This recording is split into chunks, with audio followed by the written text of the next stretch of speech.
Hello and welcome to another episode of the Wisdom of Friends podcast. Thank you for tuning in. If this is your first time listening, then thanks for coming. This is a podcast where you get to learn more about your friends and community, their wisdom, their trials and tribulations, timeless insights, and their secrets. Now, let's get into the show. Please welcome your host, Cal Arras.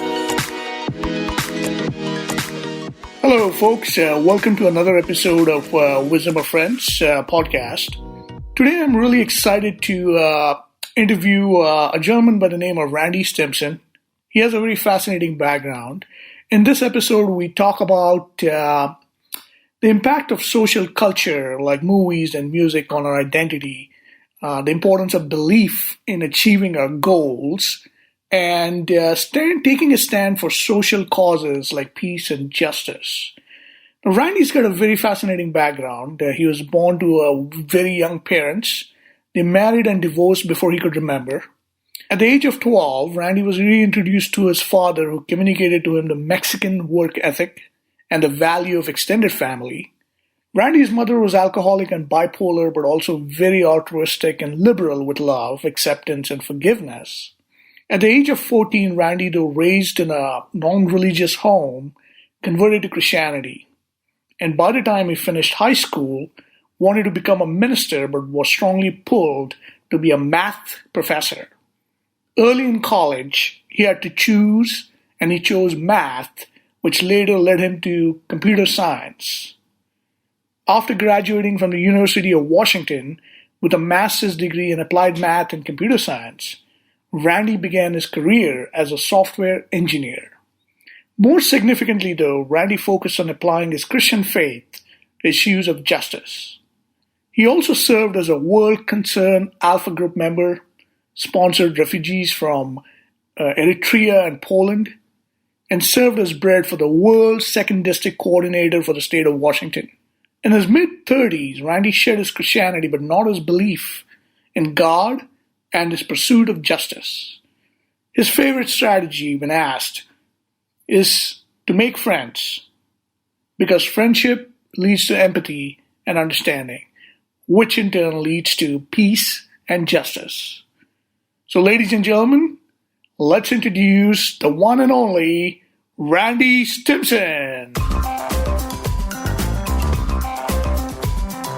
Well, good evening, Randy. Welcome to the Wisdom of the Friends show. It's such a pleasure to have you on the show. And let me start off by saying it was such an incredible opportunity to have met you during the Toastmasters meetings in Kirkland Eclectics. That's where I first met you. And what stood out for me about your presence in that meeting was your evaluations of all the upcoming speakers. What I noticed was you were a very keen listener. And you offered some really methodical, practical improvement tips to the speakers that they could apply to their speeches and become better communicators.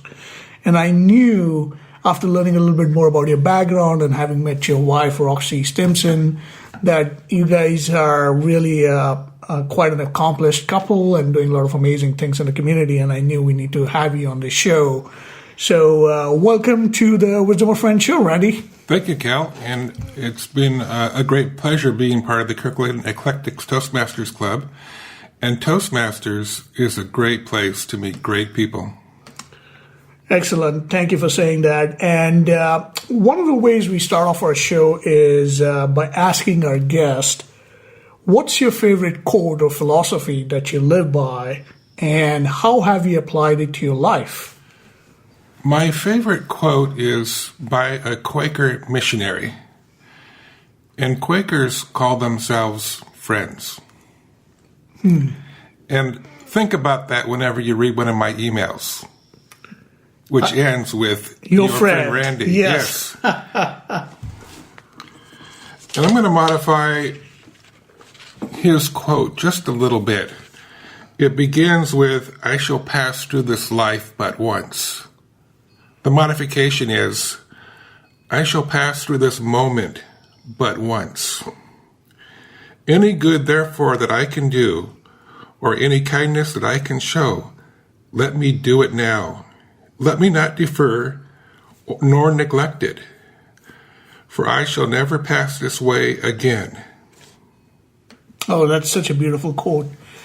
And how did you come about or come across this Quaker philosophy? And was there a particular moment in your life that fascinated you about friendship and that became your guiding philosophy, if you will?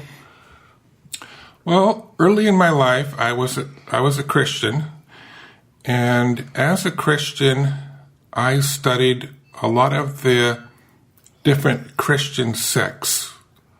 I was a Pentecostal, but I studied Catholicism, liberation theology, and I was very anti-war in my beliefs, and also in favor of eliminating oppression and hunger in the world. And that led me to Quaker thinking. There's not many Quakers around, so I couldn't exactly go out and join a Quaker church. But a lot of the thoughts coming from the Quakers do resonate with me, including this one quote. But also for inspiration, I tend to listen to quotes by Gandhi, Martin Luther King, Confucius.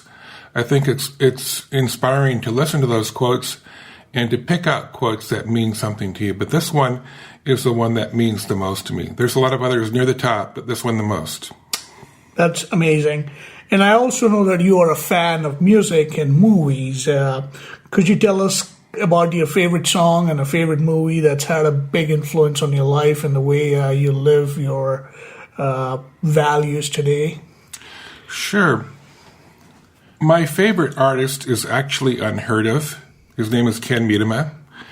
I'm not going to talk about him just because nobody knows who he is and what his songs are. But looking back at my life, when I was preteen, I was hearing about the Vietnam War, and I was very concerned about being drafted when I turned 18. I didn't want that to happen. And I heard the song by Edwin Starr, War. And what he has to say still means a lot to me.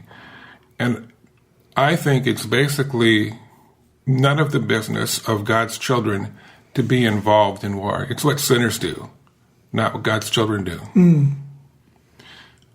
One of my favorite movies is kind of a strange one. It's called Lars and the Real Girl.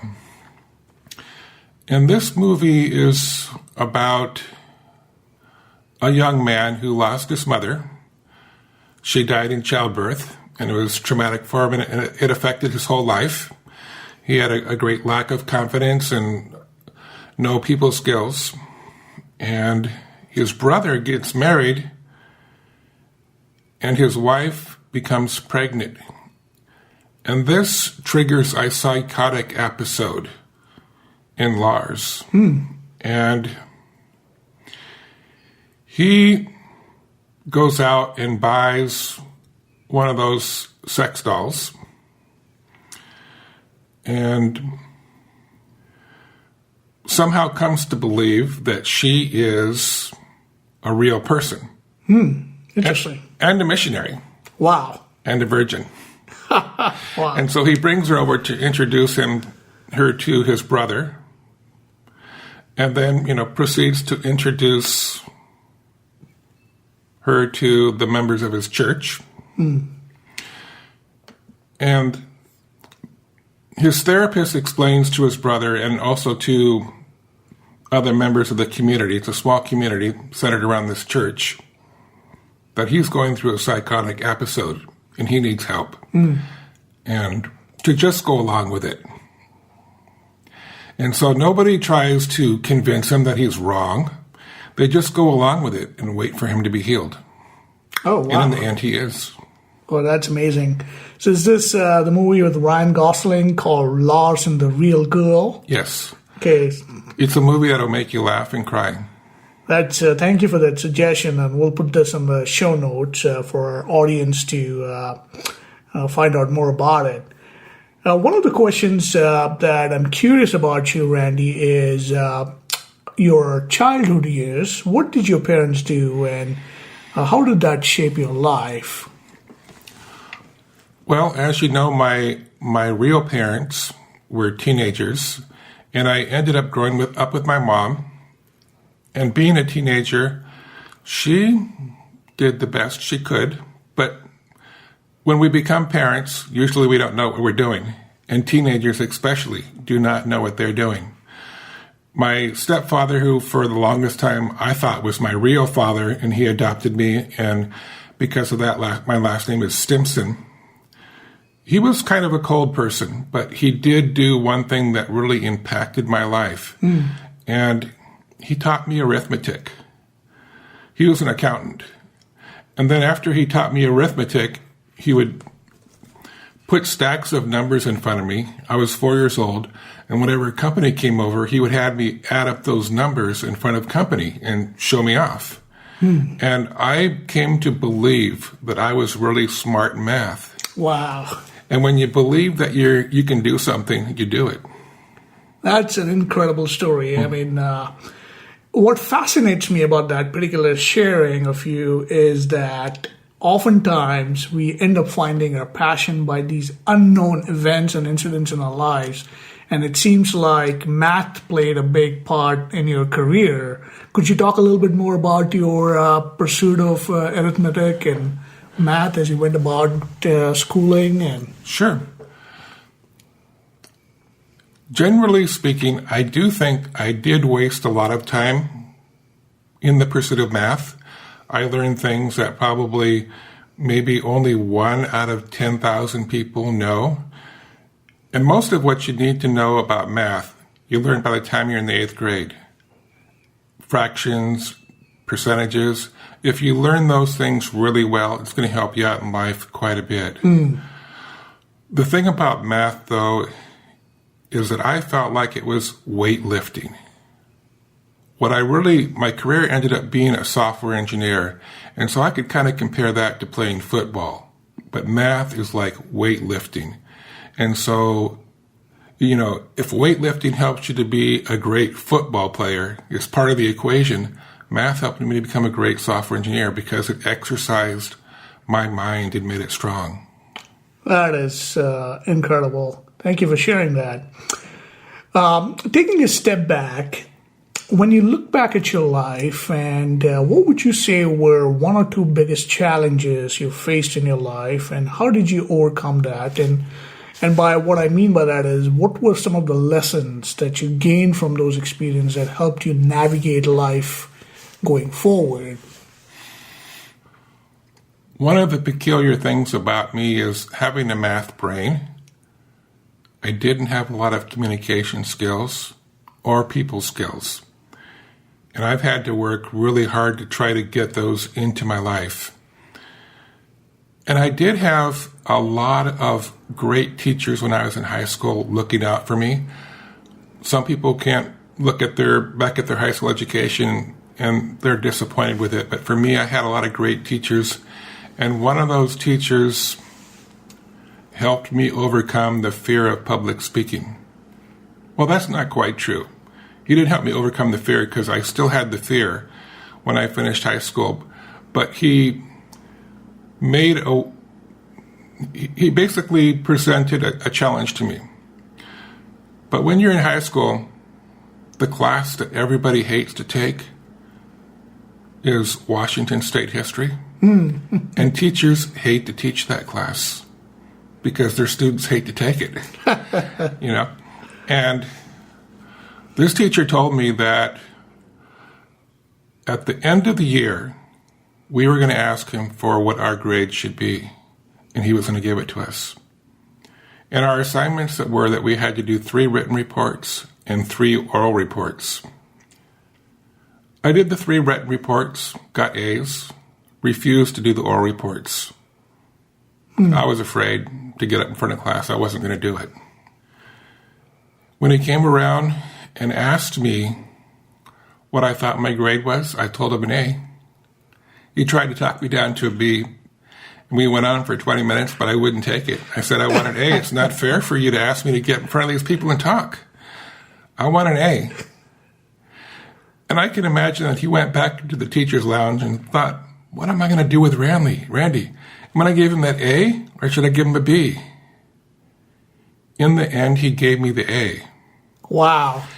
And I turned out having a pretty good report card because between math, PE, and Washington State history, I had 3 A's and I had 2 B's.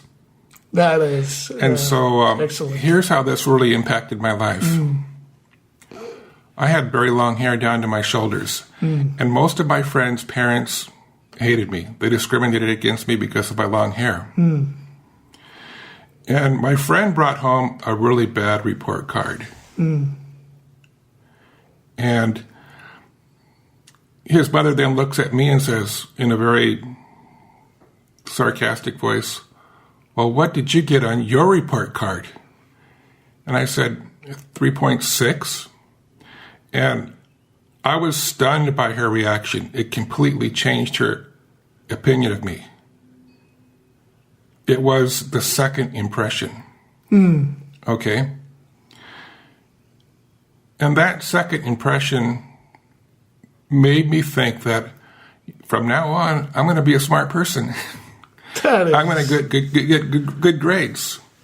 And that kind of leads to Toastmasters in a way, too, because even though I ended up taking a speech class to overcome that fear, I was coaxed by other teachers in the school to do that. I never overcame this fear, but I got to the point where I could speak in public. Toastmasters, though, has helped me get past the fear of public speaking.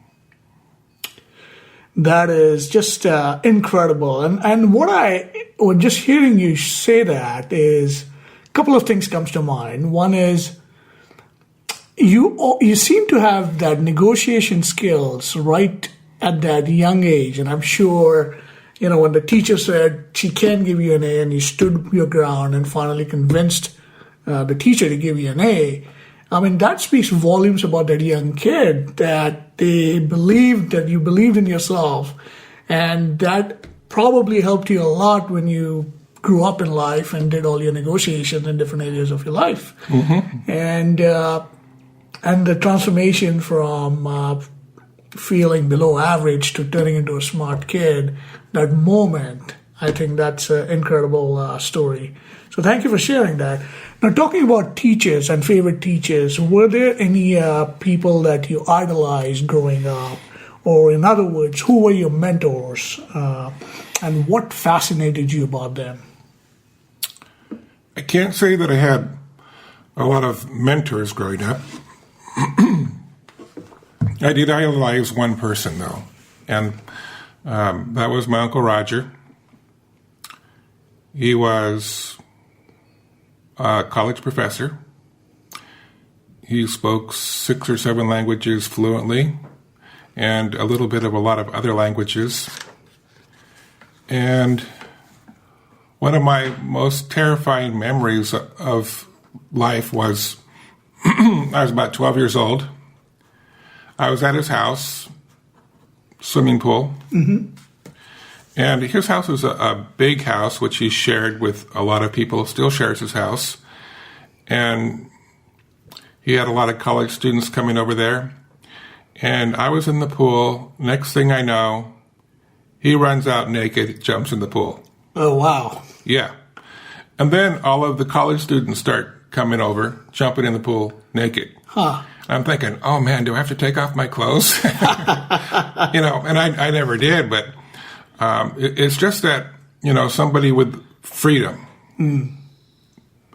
I admired that part about him. Not that I want to mimic him in that part, but I admired that part about him, his freedom. But he also had a great concern for social justice at the same time. And so just the intelligence and the concern for social justice. He was also an atheist. And I would say that as an atheist, he was a better Christian than most Christians that I've met. Oh, wow. Now, would you say that Uncle Roger's influence on you perhaps shaped your commitment to issues of justice? Because I know you were actively involved with some of the movements of justice? I would say not necessarily. No, I would say that influence came from my Christian thinking, from Jesus, and I would say, thinking of the parable of the sheep and goats, for example. I was hungry and you fed me. I was thirsty, you gave me something to drink. I was in jail, you came to visit me. That kind of thing. So I would say it was Christianity that pushed me toward thinking about social justice. One of the things you mentioned in your bio, Randy, is that in your mid-30s, you shed your Christianity association, but not your belief in God and your pursuit of justice. How did that come about? Would you like to share that? And it started right after I became a Christian, in a sense, because at 16, I decided to read the whole Bible. And when I read the words of Jesus, they resonated with my core values. Against war. Blessed are the peacemakers, for they shall be called the sons of God. If somebody strikes you on the right cheek, turn to him the other. Okay? And so those values resonated with me and led to my conversion to Christianity. But when I read the Old Testament, and I read about God supposedly commanding the Israelites to kill every man, woman, and child in Canaan, that raised a big question in my mind. And so even I had some religious experiences that kept me away from departing from the faith at that particular time. But it was a growing concern in my mind that got bigger and bigger. But the thing that I would say pushed me over the edge happened when, shortly after I got out of college, I saw a movie about Gandhi. And I saw the parallels between Gandhi and Jesus. The crowds following Gandhi around, his concern for justice. And I thought to myself, this person doesn't believe the same things that I do, but he's a better person than any Christian I've ever met. How could a person like that be going to hell? And so I began to think that God is not really concerned so much about what you believe. What you do is what matters. And I think that's really important in life to remember, too.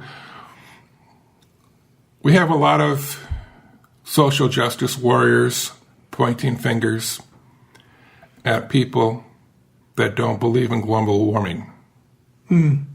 What really matters, though, is what those people do, and what the finger pointers do. Their energy footprint, that's what matters. But that's what gave me the hardest push toward shedding my Christianity, is the belief that I would not be punished if I believed the wrong thing. It didn't matter as much. You mentioned about Gandhi, and being from India, I had a strong influence of Gandhi's. And I did have an opportunity in 2014 to visit Gandhi's ashram, or the place where he lived. And it's such a fascinating biography that he's left behind. Yes. And one of the philosophies that resonates with me is, be the change you want to see in the world. And that's one of our mission statements with a global contribution initiative that this organization that we are building as part of, helping out the artists and the musicians in the community, and partnering up with nonprofits and doing fundraising for them and things of that nature. But yeah, absolutely. I mean, he's had a tremendous influence, not only in India, but all over the globe. And yes, he has. It's really incredible that you mention him. Now, what I really like about Gandhi was his philosophy of non-violent resistance. When people think of Gandhi, they mistakenly think of pacifism. He was not a pacifist. Because pacifist doesn't resist. Gandhi did that. He was a resistor. Yes. A nonviolent resistor. And he influenced Martin Luther King. Yes. And many other people. Yes. He absolutely did. And, his influence is still pretty active, even in today's day and age. And lots to learn from him and his philosophy from a great man. How would you, having experienced this incredible ebb and flow of life and the journey that you've been on so far, how would you define, what's your definition of success, and how would you define greatness? I think the definition of success varies for a lot of people, but I would definitely separate it from material wealth. I think people that have too much wealth should be a little bit embarrassed, actually. But when I think of success, first of all, I think of the last poem that Raymond Carver wrote just before he died. And this poem is very short, and it's like God talking to him, saying, "And did you get what you wanted from life? Even so, I did. And what did you want? To call myself beloved, to feel myself beloved on earth." And so I would think that that is the ultimate success. And of course, to be beloved, the path toward that position in life is kindness and to show love to other people. That is the truest success that you can have. And of course, we can talk about other minor successes, one of them being perhaps liking yourself, liking what you do and doing it well. That I would also call success. It's a smaller success, not as big as the other one, but still a success. And any thoughts on greatness? Sure. My thought from greatness comes from Jesus, who said, "Whoever is the greatest among you will be the servant of all." People who think they are great want other people to serve them, but Jesus was great by serving other people. Yes. And that is, I believe, is the servant leadership model that is often taught in some of the top schools as well. I had the opportunity to do my executive management program at the University of Notre Dame, and I had the privilege of rubbing shoulders with some of the top executives while I was in the program. Yes. And one of the things that I took away from that experience was a lot of people who were constantly looking at developing themselves and learning and growing their skills. They often referenced this exact philosophy that you talked about being a servant, being a giver, or being a guide or a mentor or a coach for their employees. And I think that's definitely had a big, profound impact as part of my education as well. So that's great. Any favorite places that you've traveled to over your life, and any places you would like to recommend? And what's your favorite destination you like to go to take your time off? It's hard to pick. I've never traveled outside the country. I have traveled quite a bit in the United States. And of course, my favorite place is right here in Seattle, Washington, in the summertime. Right? In the wintertime, though, it can get kind of dismal, too much gray. Yes. And so that's when I like to take vacation. And I will go looking for sunshine, basically. I do enjoy Santa Monica because of the walk along the beach. You can walk along Venice Beach, watch the crazy people there entertaining the tourists. And I have a chess playing group down there on the beach. I love to play chess. So I'm basically combining something that I love to do, playing chess, with something else that I love to do, which is just to be outside. It's a very simple pleasure to be outside. Santa Monica is not my favorite place, though. One that would be close to the top, if not at the top, would be Arches National Park. I go to a lot of national parks when I'm on vacation. My favorite hike there is Devil's Garden. It's relatively flat. Probably it's a 6-mile one-way journey, maybe 300 feet of elevation gain up and down. But unlike other hikes, which have a great view at the destination, every corner that you turn along this hike is something else beautiful to look at. So I love Arches National Park. One more place that I really love a lot is Central Park. It's a huge park. You can spend a week there going to the different parts of the park, enjoying the sunshine. And so I would highly recommend Manhattan, and in Manhattan, especially Central Park. Yes. It's one of my favorite places as well when I'm in New York. If you're coming to Seattle, though, I would recommend Green Lake.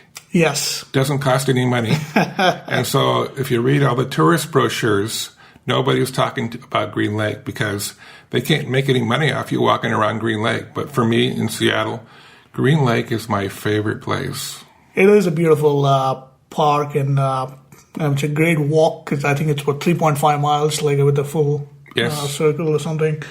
Yeah, I love that lake, and it's one of my favorite things to do on a Saturday morning when the sun's out, and and get a Starbucks coffee right around the corner. And yes, I know exactly what you're saying. Moving on to would like to switch gears here, Randy, and would like to ask you about some wisdom questions so that we could share it with our audience here. Okay. What do you think stops people from achieving their fullest potential? I would say it's two things. Number one, blame. When you blame other people for your lack of success. Now, when it comes to a lack of success, there's two factors, really. There is outside factors, which can contribute to your lack of success. And there's yourself. You can't change those outside factors. What you can change is yourself. And so if you fixate on the outside factors that are blocking you from success, you never will be. But if you be proactive and concentrate on changing yourself, you can become successful. And the second thing is you have to believe that you can be successful. If you don't believe it, you won't be. The person who believes they can and the person that believes they can't are often both right. Yes, Henry Ford. And so that was probably Henry Ford quoting Confucius. Could be. It's been around for such a long time. It's hard to. Both Jesus and Gandhi quoted him. So yes, it's hard to credit the original source on that one. It's really a popular one with a lot of people. Talking about beliefs, and I'm really curious because I know what you're saying about beliefs, and it plays such a significant part in how we shape our destiny if we choose to implement our goals and vision and take actions around it. How would you say that somebody could go about strengthening their belief in whatever they are trying to accomplish? Were there any particular ways that you found for yourself that's helped you? To strengthen their belief in self? Yes. I haven't really thought about that. I don't know the answer to that question, how to strengthen your belief in self. I guess it would come down to trying to try and do things that you have never done before. Okay? Because whenever you do something that you've never done before, you build your confidence. And when you build your confidence, you build your belief. And that is actually one of the things that I work on with my grandkids, is to teach them something new every day, no matter how small it is. It could be how to hard-boil eggs. They've never done it before. They learn how to have hard-boiled eggs. It's one more thing that they've learned, and they know they gain some confidence. The other day, I took one of my granddaughters to recycle some cardboard. She'd never done that before. She learned something new. But I think it's just trying something new and succeeding. That is also another reason why I love Toastmasters, because there's always something new to try. It's not just about making speeches, but about taking all the other leadership roles that you don't think you can do. But each time you take one on, it gives you more confidence to succeed. Yes. I excuse me, and I like that because it goes back to that concept of success breeds confidence and confidence breeds success. And it's kind of becomes a virtuous cycle. And that allows you to pursue your goals and really take on challenges that stretches you into outside of your comfort zone. So that's great. What would you say is some of the best books that you've read and some of the workshops or seminars you've attended over the years? Any particular ones you would like to recommend? Yes. Of course, I would recommend 7 Habits of Highly Effective People by Stephen Covey.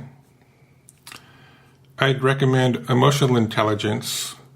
I don't recall the author's name on that one. I believe it's Daniel Goleman, I think. Okay, I think you're right. Yes. Now, there's a lot of books on health out there, and there's a lot of misinformation out there on health and on the internet. So, trying to remember the author's name, but the name of the book is Eat to Live. Written by, his last name begins with F. So I would recommend that book. Another book that I would recommend is The Life-Changing Magic of Tidying. Is it a Japanese author?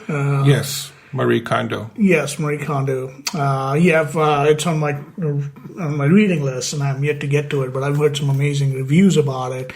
Going back to your previous recommendation, the Emotional Intelligence book is written by Daniel Goleman, Yes. and Eat to Live's written by Dr. Furman. Yes. Okay. Excellent. And so here's an interesting question, and this is a hypothetical, Randy, and I would like you to consider that if you could go back in time and talk to your 20-year-old, what advice would you give the young Randy? I wouldn't give him any advice, actually, because what my 20-year-old self really knew what they were doing. And sometimes, there's been times in my life when I needed that 20-year-old person to tell me to straighten up and get back on the right path, you know. And so, I wouldn't tell him nothing. And, my mother wouldn't tell him nothing either. My mom was afraid to give me advice because she was afraid I might take it.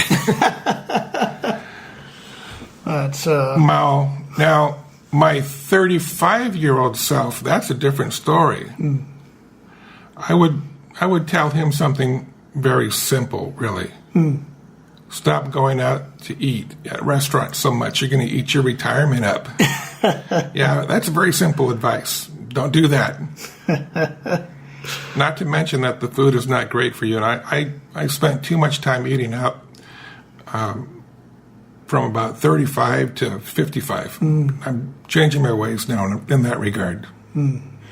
Now, this is our next section of our interview. This is called the Rapid Fire Round, and these are sort of fun questions I'm going to ask you, and you have, it's the first response that comes to your mind. Obviously, if you feel compelled to expand on it, please feel free to do so.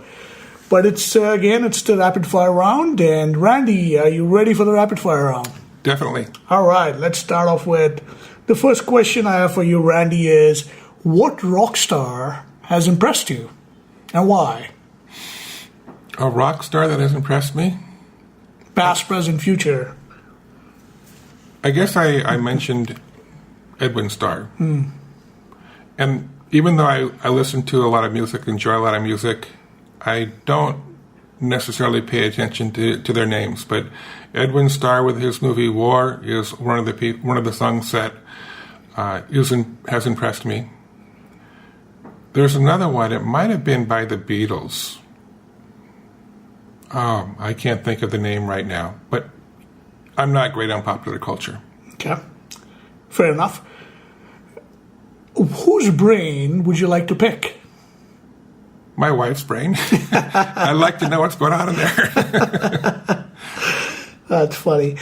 If you could be successful in another profession, which would you choose and why? There's a lot of things that I'm interested in, but I think it would probably be genetics research. And the reason why is genetics is a lot like software, which is what I'm into. Genetics is the software of life. And just untangling that mystery and seeing how we can improve health by untangling that mystery.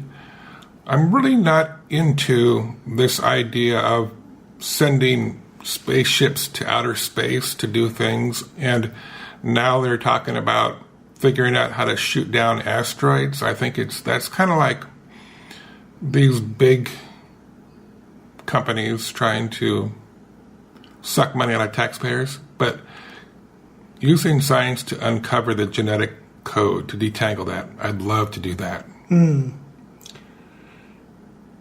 I understand your mother was an artist. What would you say is the greatest work of art, in your opinion? That she did? She did a lot of great stuff. My favorite picture by her is Angel Wing, which I have over my bed, but it's not the favorite of my extended family. Almost everybody else in my extended family would tell you that a 3-panel painting that she did called Flight to Heaven is the one that she did the best on, which is basically a picture of flowers. In the middle, there's a white rose. On the left-hand side, there's some buds and some smaller flowers. 6 of them representing her children. And on the right-hand side, there's a flower that's all wilted up, but ready to die.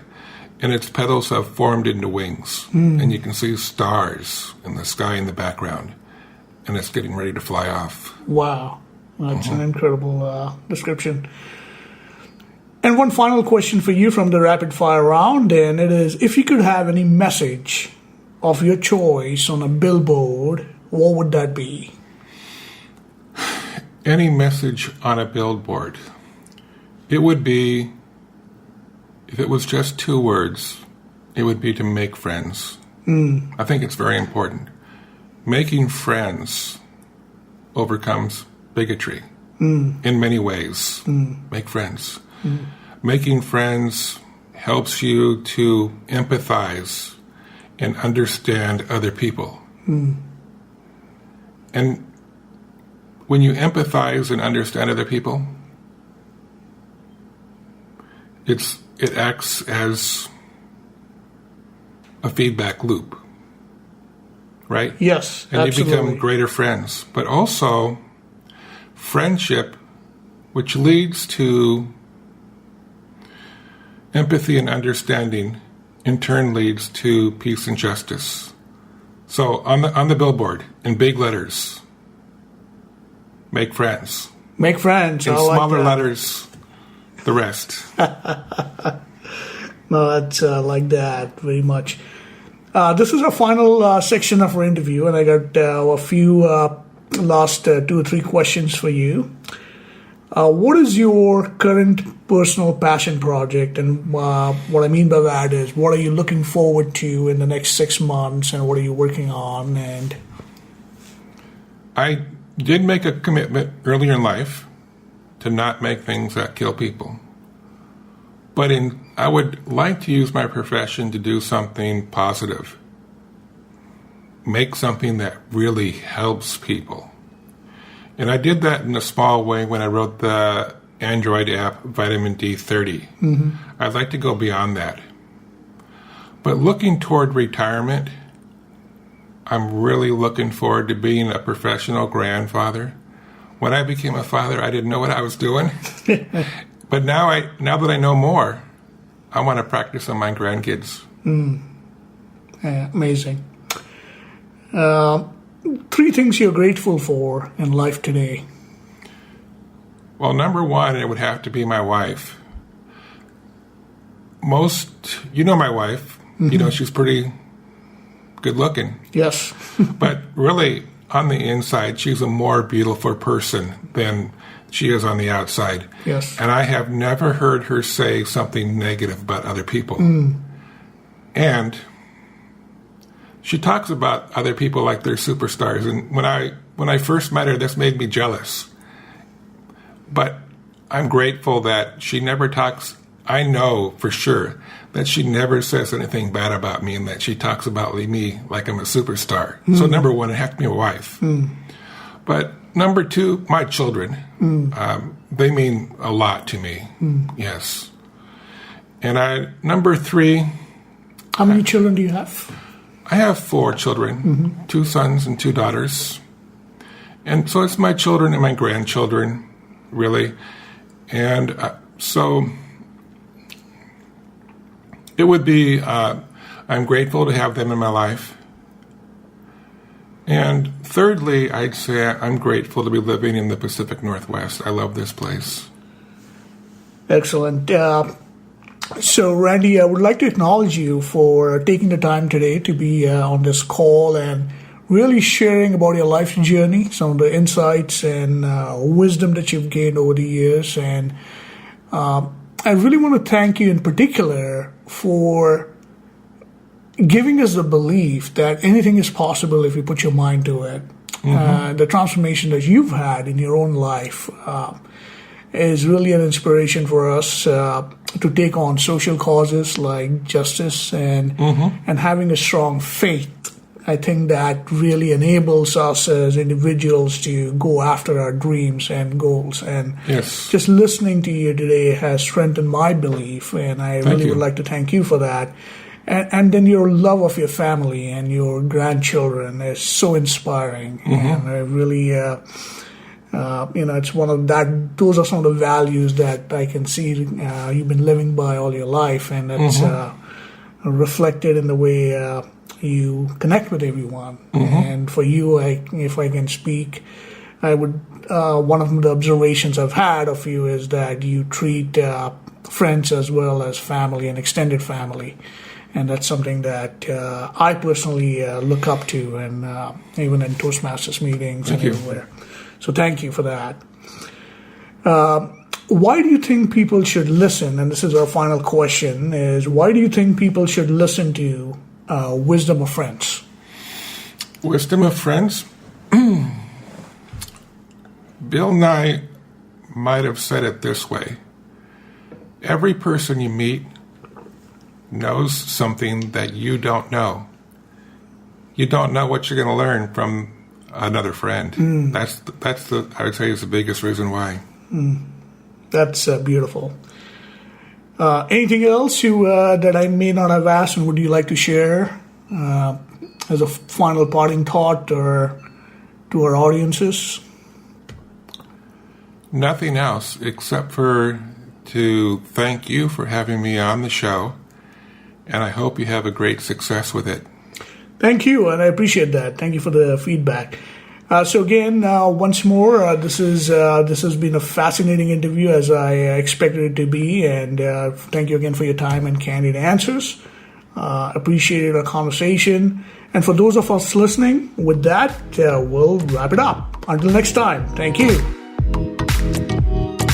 Thanks for listening to the Wisdom of Friends show with Cal Arras. If you like what you just heard, we hope you'll pass along our web address, theglobalcontribution.com. To your friends and colleagues, be sure to check out our archive section on our website for previous episodes. This has been a Seven Symphonies production. Join us next time for another edition of the Wisdom of Friends.